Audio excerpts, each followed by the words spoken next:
gold is one of those sectors that's really been on the outside looking in for the better part of 15 years. And now they're among the best performing sectors that we've seen. But despite of that, we're still seeing about $4.5 billion in outflows in the largest gold mining ETFs. What's been the reaction when you talk to clients around gold miners, and how are they viewing those as part of their portfolio? The gold miners are really a hot topic right now. What's interesting about gold miners and what you just mentioned about the outflows is that many of the advisors and investors started buying the miners 2009, 2010, and the market peaked in 2011. So there is a core group of investors that are really just getting back to even or finally back in the money. And so they're realizing that and saying, hey, this was a long time to get back to even. I'm going to move on to something else. Having said that, though, with gold and silver doing so well and the miners doing so well with some of the best balance sheets out there, it's not just the returns.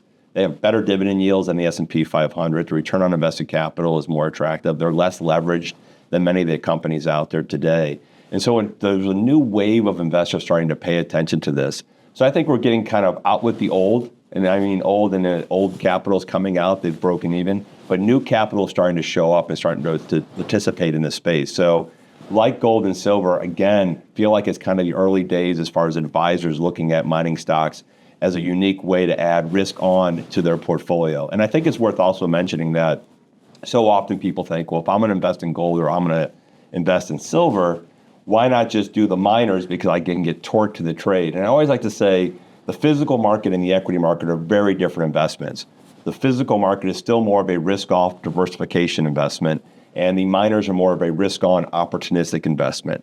And so that's how you really need to think about it. And as we work with more and more advisors, we really help them go through that allocation and think about how much they should have in the physical market, and does it make sense or is it appropriate for their clients to start looking at the miners as well?